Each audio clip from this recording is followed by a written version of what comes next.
Welcome, everyone, to this briefing brought to you by the Israel Defense and Security Forum, IDSF. In Hebrew, name is Bitronistim. It's a great pleasure today to be joined by Yifa Segel, who is the Managing Director of Hetz for Israel, a nonprofit that connects world leaders, policymakers, opinion leaders, and change makers to influence the world for good and to advance Israel's national security. She's a research fellow at the Jerusalem Institute for Strategy and Security and head of the Segel law firm, Law and Strategy. Yifa is formerly chief of staff for Israel's ambassador to the U.S., and she's the founder and former CEO of the International Legal Forum, a proactive legal hub for lawyers, organizations, and activists from all over the world fighting against terror, anti-Semitism, and the delegitimization of Israel and the Jewish people. Yifa, thank you so much for joining me today. Great to be here again with you guys, Moshe. Hi. We have a lot to discuss. First, let's just jump right into your reaction on this whole ceasefire deal and Hamas's reaction and their decision. Yeah, so look, I mean, regardless of what anyone might think of whether it's a good idea or not to even have a deal with Hamas, I mean, the fact of the matter is that they're playing with us from the start. They're stringing us along, and so unfortunately, and I know a lot of people didn't want to be right about this, but unfortunately, we've seen them, just trying to postpone and postpone again until eventually it's pretty clear that the answer to even what the American administration called a very, very generous offer by Israel was rejected by Hamas. And so we are now many, many weeks into, a stagnation of the war in Gaza. And so our soldiers are there, but they're not really advancing on a strategic level, just on a local tactical level.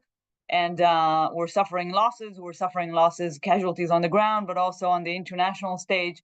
And I think it's pretty clear at this moment in time that we should not allow Hamas to get what they want, which is to postpone, because they realize that time for us costs a lot more than it does for them. And just start the operation in Rafah as soon as possible, and put all the pressure on Hamas to maybe eventually they will have no choice but to agree to a much, much, much better deal in terms of Israeli interests. Do you think at the end of the day, we should be pursuing that better deal? Or is there a point where we say no more deals, regardless of quote unquote how good they are, and just pursue a military offensive to the end? I think I think that it should be a combination of the two. I think absolutely we should definitely just go into Rafah. The operation there shouldn't be too long. It's just a few weeks. And that's the last stronghold of Hamas in Gaza. So I'm sure they'll come back begging once they really have nowhere else to fall back to. It's their last stronghold, geographically as well as strategically. Any deal when you have an opponent that has their back to the wall, rather than how they feel right now that we have our back to the wall, which is ridiculous, but it's actually how all the cards were played here. I think you can get a better deal. So, I don't want to speak in hypotheticals. And everyone's trying to force Israel to speak, to say hypothetically, what is the best deal you're willing to offer, even though there's nothing on the other side and you're just negotiating with yourself and you keep negotiating yourself down. So no, let's continue the operation, put their backs against the wall, and then see what's on the table, and then make a decision, and not just negotiate with ourselves anymore. So since the end of February, and I asked this question to General Avivi yesterday, so no pressure, but since the end of February, we've been discussing a deal with Hamas, and it's like Groundhog Day. We keep coming back to the same discussion of a deal, no deal, yes deal, no deal. So now that Hamas is saying no to this deal, what's going to move us along to say, okay, let's start the offensive? Or is the government going to wait for another deal to come about? I don't know what the government is going to do. I mean, I'm sure the pressure coming from the U.S. administration is the most significant factor in why we haven't went into Rafah yet. I'm very hopeful, and look, I have the experience in sitting in these in these rooms, in these closed sessions, and to know that sometimes there's a world of difference between what is being conveyed in the media to what was actually said in those meetings. So let's all of us just keep a little bit of humility in just acknowledging that we're not in those rooms and we don't know. And but I hope that this was like all that was needed to really push the Americans to the understanding that we're going to go ahead whether you like it or not. I mean, we've given it all the chances in the world, much more than was even reasonable to ask of Israel. And every second that we waste is a second that we are, again, we're losing on our strategic interests in Gaza, but also around the world. So I think the sooner the better. I'm hoping while we're talking, and I can't check the news because I'm in here talking to you. There's breaking news about entrance to Rafah. That's how badly I think it should happen. Let's both hope that happens and we finish this briefing and we see good news. I want to discuss a little bit broader the ICC. Can you please share with our audience what is happening in the ICC? Let's just start with the basics. Who is the ICC and what are they doing right now for Israel? What they're doing is never for Israel, I can assure you that. So the International Criminal Court was established in the early 2000s, and this was an idea actually that was initiated by Jews after World War II and modeled after the Nuremberg trials. The Jews of the world, including in Israel, thought that if only we had an international tribunal that would deter world leaders from committing these heinous crimes, such as those that the Nazis committed against Jews and other populations across Europe, then maybe there's an international system of justice to A, prevent, but B, if something happens, then it can, together as one entity, advancing justice, we can go after these, horrible people, horrible leaders. But what happened with the International Criminal Court is very, very far from that beautiful vision that I just described to you, that everyone kind of fantasized about. It went to become much like every other UN entity, just a political entity that is busy pursuing mostly political agendas that are ordered or given down by the states that sends these judges. And it's very clear, the structure. The structure is according to member states, and it's very different to any other let's say UN entity. And so it's no surprise that Israel is such a unique victim of this international organ, in terms of the fact that we are the only democracy that was ever pursued this way, and every interpretation of international law and every precedent of international law was completely twisted and turned by this institution to justify continuing the prosecution of Israel in seeking to advance political agendas, as we said in the beginning. So where we are now is basically, the court, like everyone else in the world, have become even more interested in the conflict between Israel and the Palestinians since October 7th. Unfortunately, their interest is not really going in the right direction. It's not about being interested in the people who went deliberately to plan how they massacre, torture, mutilate, rape, and kidnap innocent women, children, babies, and elderlies, but more as an opportunity to kind of go after the only democracy in the Middle East. And again, that's who we are in the center of all this mess, Israel. So we don't even know. I mean, there are a lot of rumors about this might be going forward. Maybe there will be arrest warrants against Israeli officials waiting. This is something that can happen without publication. This can be very secret, the issuing of arrest warrants.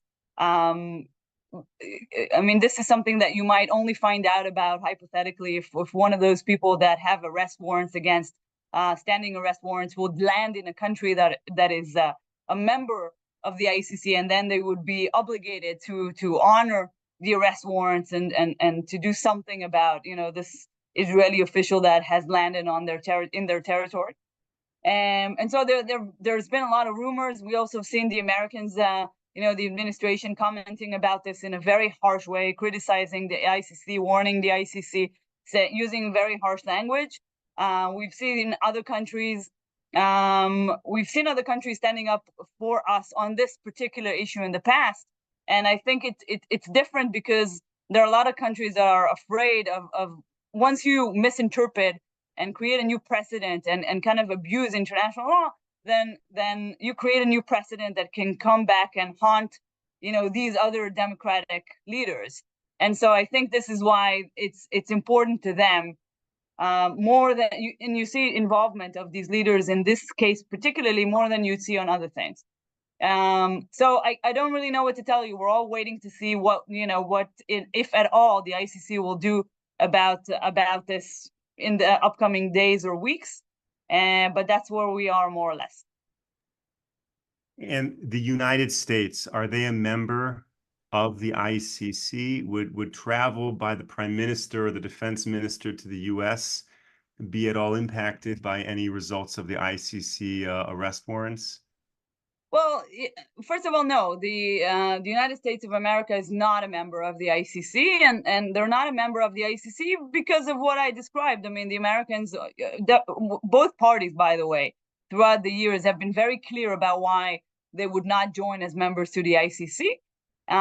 So it would not be a direct threat for any Israeli to land in America.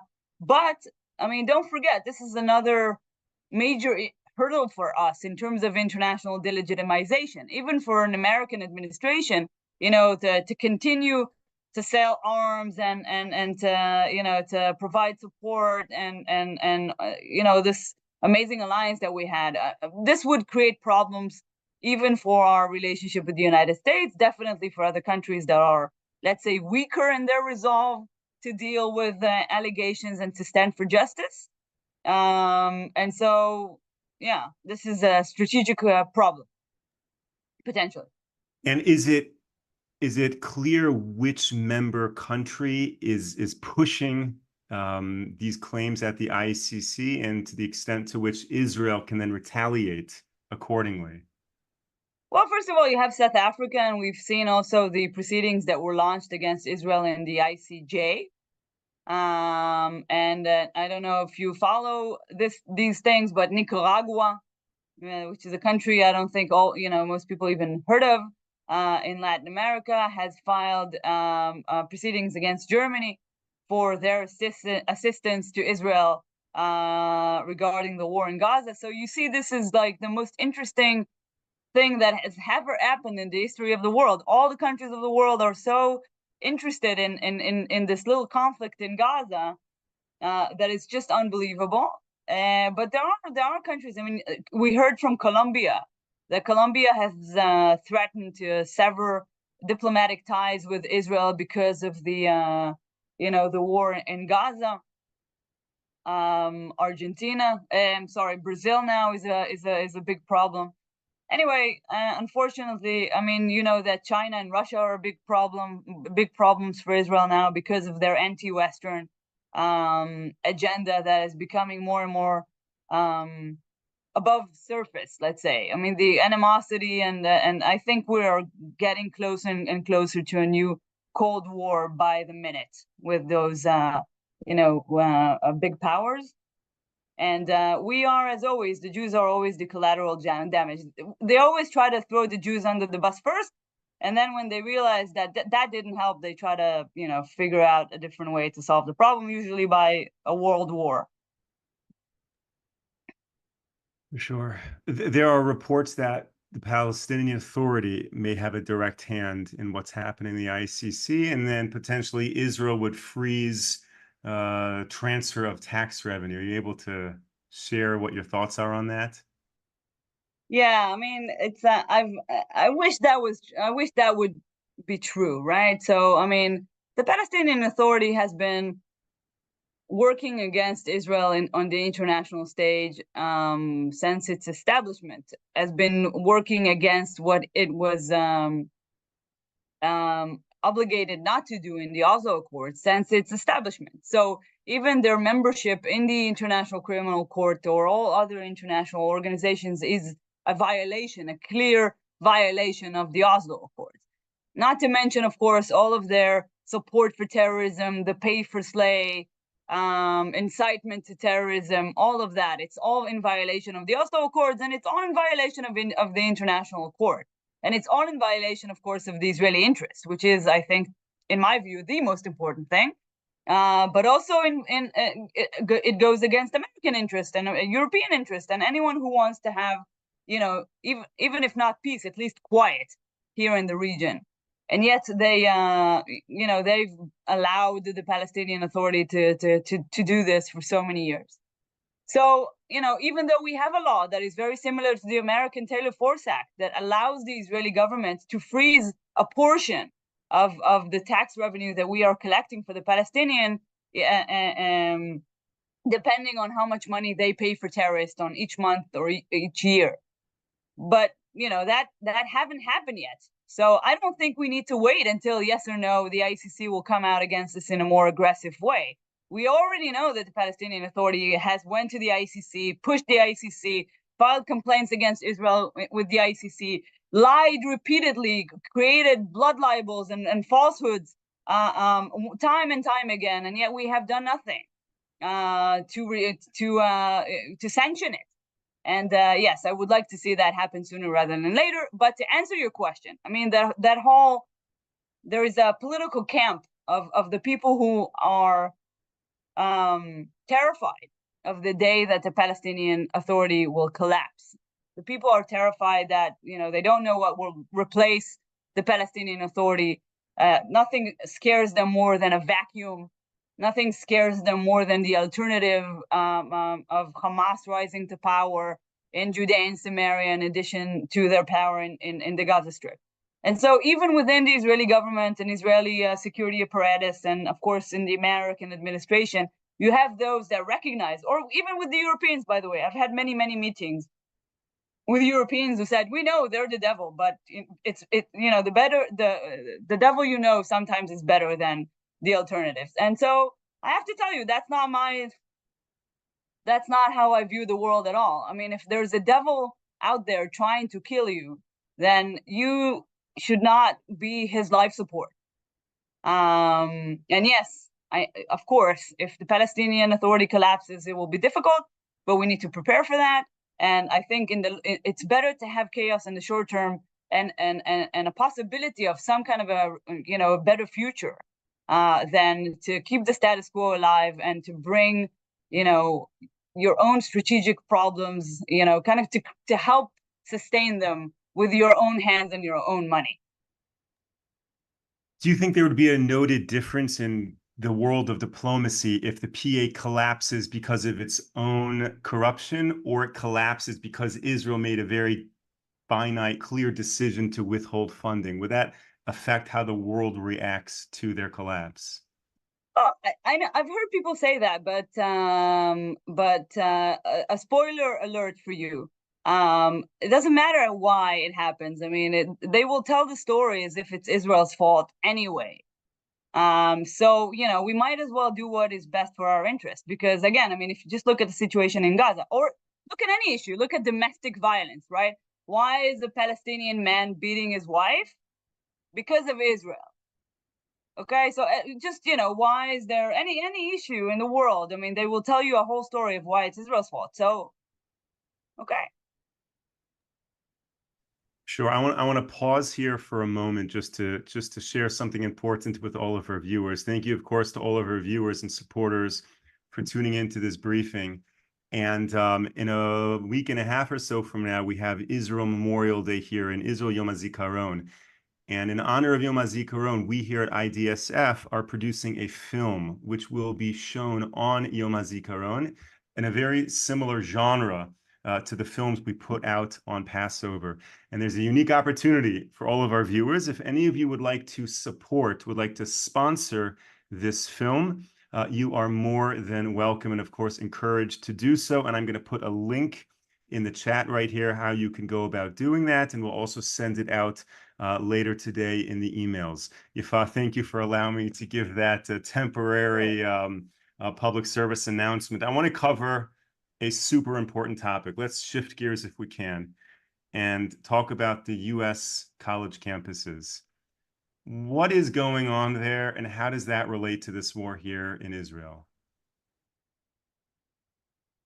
Look, I think the what most people fail to understand before October 7th is that, you've seen some anti-Israel and some anti-Semitic activities on college campuses, but people thought it's a separate issue, it's a separate problem. They didn't realize that it's tip of the iceberg, that these vast networks of anti-Western, anti-Semitic, anti-Israel, um, you know, controlled by either Iran on one hand or the Muslim Brotherhood on the other hand. And you have, of course, the networks of Hezbollah and Hamas and Islamic Jihad and the PFLP. These are global networks. These are global problems. They've been working for decades, to create a network that spans from Africa all through the West and all the way to Asia. And so now when they kind of pull the trigger on that, it's not a shock. The intensity and the aggressiveness of what is going on now on American college campuses, but also all throughout the West, is a result of our blindness and neglect for decades, and their tenacious, determined efforts to get to a point where they have the capabilities of activating, thousands and thousands of people within Western countries to kind of serve their purpose, their agenda, and their goals. And so now when the Iranians and of course Hamas and all their other affiliates around the world wants to preserve Hamas and wants to think this is an opportunity for them to really kind of, push Israel with its back against the wall. And so they're able to pull the trigger and create such mass demonstrations and some violent incidences. It's not a coincidence. And if you look at some of these videos, you see all these tents, right? All these tents that were built. And so I don't know if you go camping, Moshe, but I go camping a lot. And if you go to like a place where there's a lot of camps, then every person has like a different camp, different equipment, not with them. It's very clear that someone funded this. All of the equipment looks pretty much the same. All the tents looks the same. I mean, it's for those of us who have been following this, it's not a surprise. And so I really think that we need to start understanding that the problem is not localized. It's global. And it's time to treat it that way. Gloves off and fight back.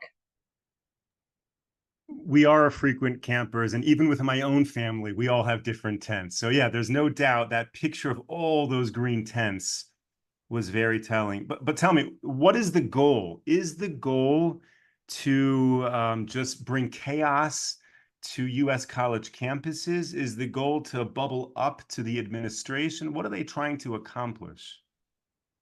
Well, I think they're trying to accomplish several things. First of all, they're trying to to weaken Israel's position to fight, whether it's in Gaza or against Hezbollah or against Iran. So the administration, of course, is vulnerable to public opinion, like any democratic government in the world, and of course during election year. And this is causing a real problem. And so if when we started our conversation, we asked, why isn't Israel going into Rafah? I mean, it's so obvious. We've talked about it for weeks.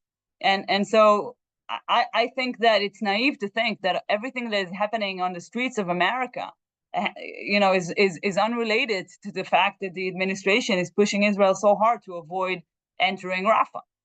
So that's one thing.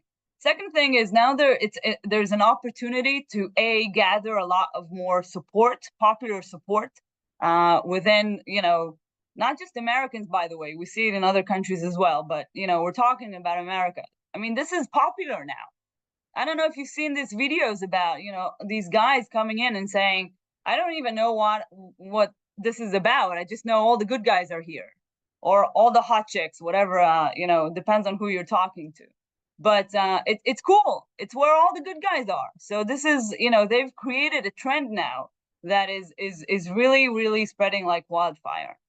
And the third thing, by the way, is deter the American administration and other governments from thinking about doing something against either Islamic communities or Islamic rivals across the Middle East.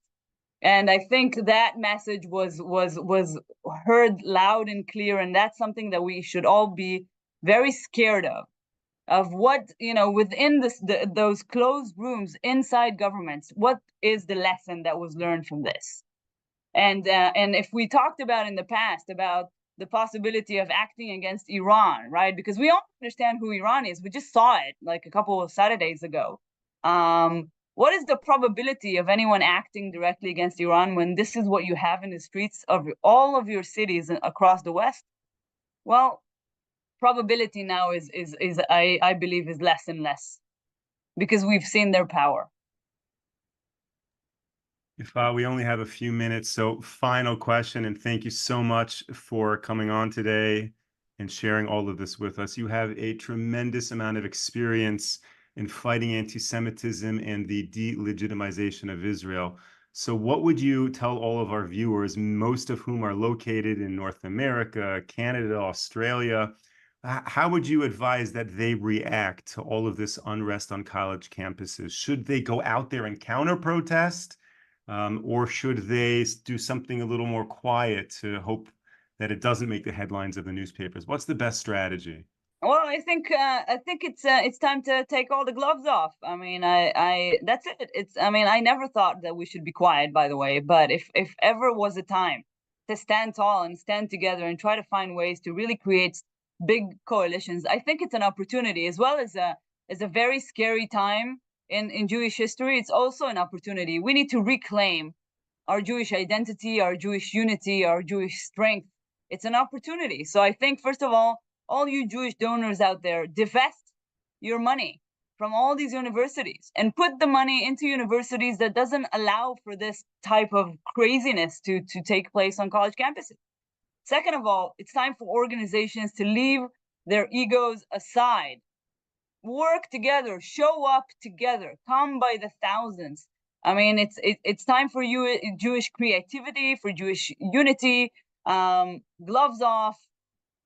Let's fight the good fight and win. If I couldn't agree with you more, thank you so much for sharing that with all of our viewers. It's a great pleasure to have you here today. Thank you, of course, to all of our viewers and supporters for tuning in. We will be back with you next week, Monday morning, 10 a.m. Eastern Time. Until then, stay safe, stay strong. Take care, everyone. Thanks so much.